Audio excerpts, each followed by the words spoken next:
Hey y'all, Tanny Cooks here, and today I'm going to show you how to make easy and delicious cube steak with brown gravy and onions and fried green tomatoes, y'all. It is not summertime here in South Carolina, but my grocery store had green tomatoes and I snatched them up in the wintertime. So let's get to cooking. I have all my seasonings and my ingredients out, mainly my cube steak, which is just pounded beef that's very thin.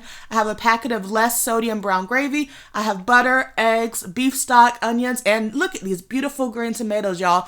They are so bright and firm, so I had to get them. I'm going to serve all of this over rice, and I have a few other ingredients and seasonings that we're going to need to make this absolutely delicious home-style dish. So, first things first, we're going to wash some stuff off. Starting off, I'm washing my tomatoes. I only have 4 tomatoes, but they were nice size when I hold them in the palm of my hand, maybe a little bit bigger than the size of a baseball.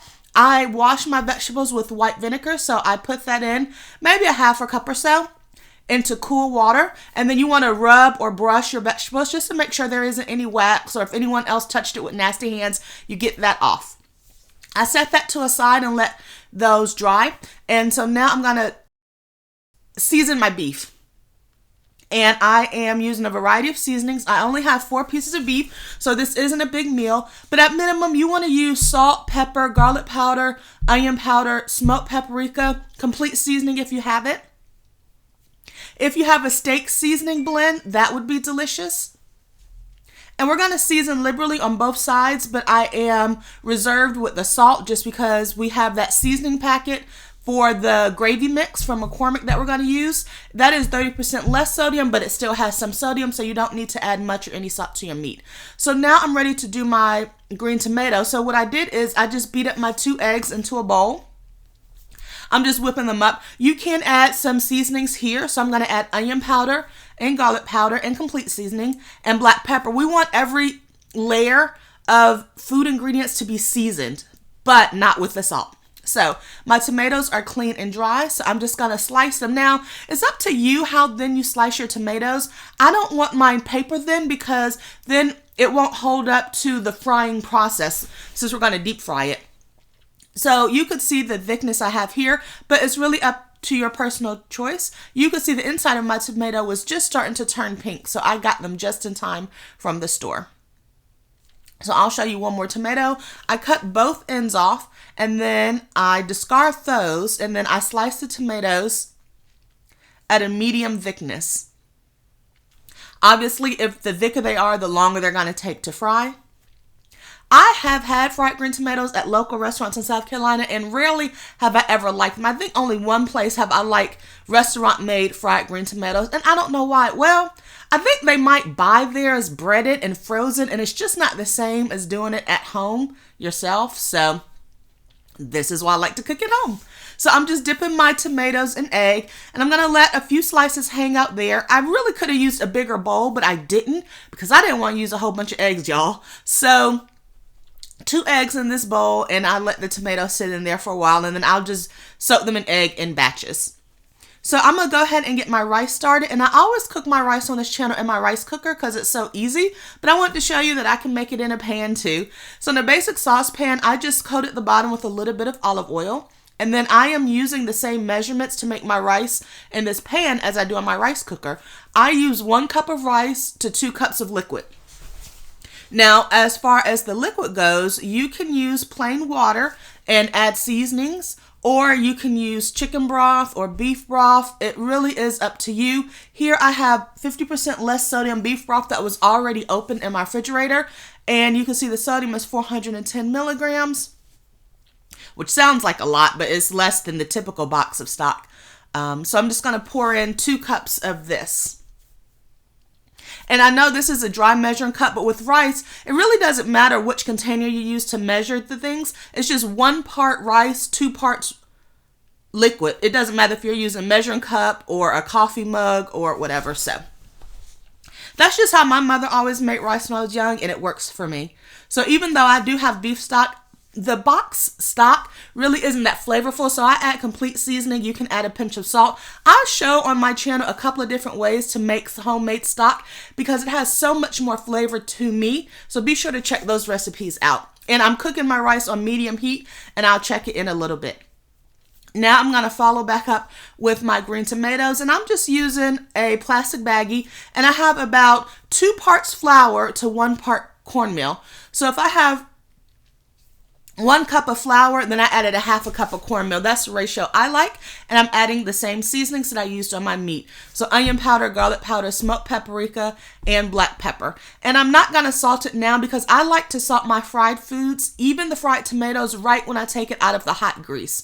So I'm not adding salt at this point, but that's my personal preference. So my tomatoes have been soaking in the egg for a few minutes. I turned it over halfway through.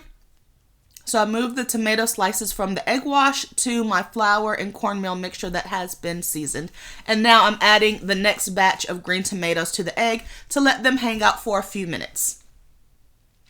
And you just want to toss it to make sure it's sufficiently coated in the egg wash. And remember, our egg wash is also seasoned with some garlic powder and onion powder. So these are very flavorful. I just give my few tomatoes a shake in the bag to make sure they are coated well.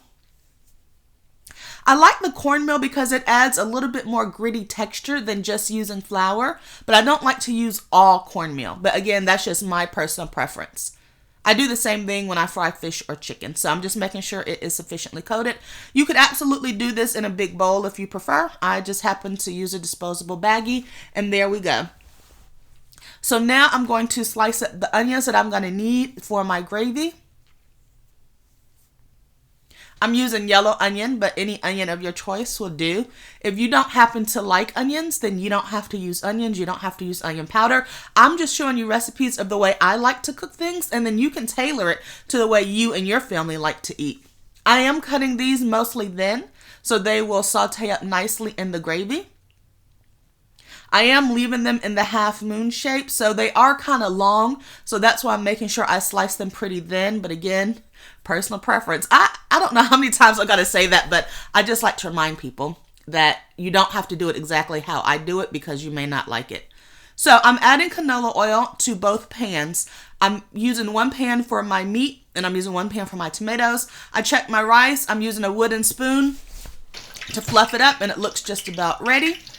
I have my canola oil heated up, and listen to that sizzle as I place my green tomatoes in.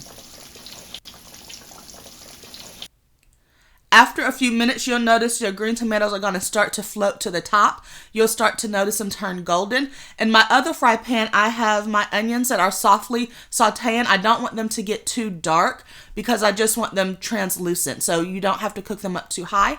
For my tomatoes, I have a baking pan that I lined with paper towels on the bottom and then a rack on top. So our green tomatoes are not going to actually be on the paper towel and get soggy. So I have sauteed up my onions the way I like, and I'm going to transfer them to another pan. They are going to cook more in the actual gravy, so I was just starting them off here. So there is still oil, and this oil has been seasoned, of course, with that onion flavor, and that's what we want. So now I'm going to cook my meat into the same hot oil that I cook my onions in, and I'm only doing 2 steaks at a time. And the key thing here is we're going to cook this 2 minutes on each side. That's it. While that's going, my tomatoes, you can see, have floated to the top, and they are lightly golden. Some people like their tomatoes fried like this. Some people might want them fried harder. As I get closer to the camera, you can see they are getting a nice color on them. Very crispy, very delicious. Notice they have space to move around in the pan. They're not so jam-packed up. So you'll notice that the edges of our cube steak start to turn a paler color, and that's when you want to flip it over. And it has literally been 2 minutes. You don't want to overcook cube steak because it will get tough easy. And remember, when you take it out of your pan, some of that residual heat is going to cause the meat to continue to cook. So for this dish, definitely watch your clock as you're cooking it on both sides.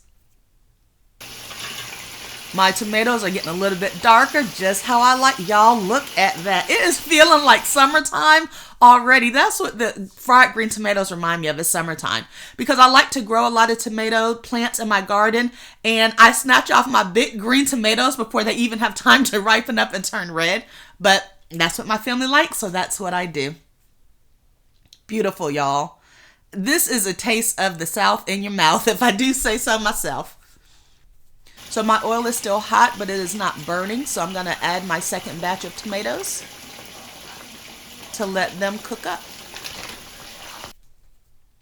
And as I take them out the pan, I place them on my rack. Y'all, look how absolutely beautiful they look. And now, this is where I'm going to hit them with sea salt. This is plain sea salt. You can use smoked, hickory smoked sea salt. That would be delicious as well.